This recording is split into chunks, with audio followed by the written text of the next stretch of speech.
ولایت نیوز میں آپ کا خیر مقدم ہے۔ مشرقی وسطی میں کبھی بھی بھڑک سکتی ہے جنگ کی آگ، فلسطینی تنظیموں نے دی وارننگ۔ غزہ میں زبردست حفاظتی انتظام ہیں، پورے خطے میں بے مثال حفاظتی حالات ہیں۔ خطے میں کبھی بھی جنگ کی آگ دوبارہ بھڑک سکتی ہے، ایک ایسی جنگ جس کے اثرات اور نتائج ان جنگوں سے کم نہیں جو صہیونی حکومت نے اس خطے پر مسلط کر رکھی ہیں اور اپنے نام پر سب سے بڑے جرائم درج کرائے ہیں۔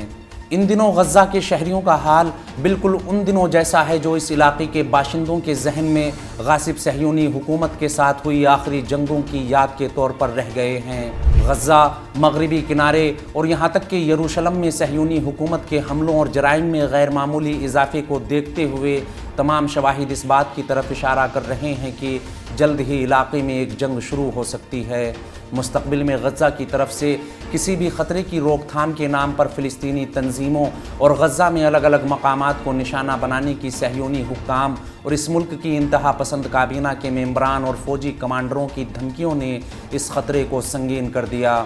اسرائیل کی جانب سے لگاتار اشتعال انگیز بیان بازی اور عرب نیز مغربی ممالک کی جانب سے مل رہے انتباہ کے بعد ظاہر سی بات ہے کہ غزہ کی مزاحمتی تنظیمیں بھی ہاتھ پر ہاتھ رکھ کر تو نہیں بیٹھیں گی۔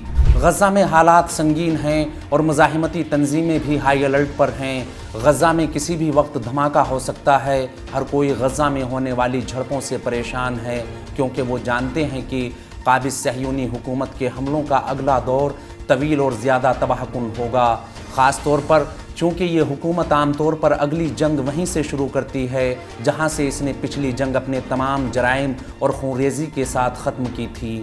دریں اثنا غزہ میں مزاحمتی تنظیمیں مکمل طور پر آمادہ اور کسی بھی حیران کن جارحیت سے نپٹنے کے لیے تیار ہیں۔ غزہ میں مزاحمتی گروپس کے کئی کمانڈروں کے بیان سے ظاہر ہوتا ہے کہ تیزی سے ایسے اتفاقات رونما ہو رہے ہیں جن کا آنے والے دنوں میں انکشاف ہوگا۔ مبصرین اس بات پر متفق ہیں کہ غزہ پر اس بار ہونے والا حملہ پچھلے حملوں سے بالکل مختلف ہوگا، خاص طور پر اس لیے بھی کیونکہ غاصب صہیونی ریاست کے اندر سیاسی اور سیکیورٹی حالات آسیب کا شکار ہیں۔ اس حکومت کے وزیر اعظم نیتن یاہو حالات کو کنٹرول کرنے کی بھرپور کوشش کر رہے ہیں۔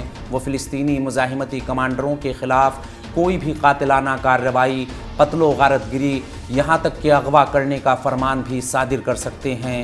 وہ اپنی حکومت پر پڑنے والے شدید دباؤ اور ملک گیر احتجاج کی پھیلتی لہر کے مقابل اپنی پوزیشن مضبوط کرنے کے لیے کسی بھی حد تک جا سکتے ہیں۔ اس خبر میں فی الحال اتنا ہی۔ قومی، بین الاقوامی اور عالمی اسلام کی اہم خبروں سے باخبر رہنے کے لیے ولایت نیوز سے جڑے رہیے۔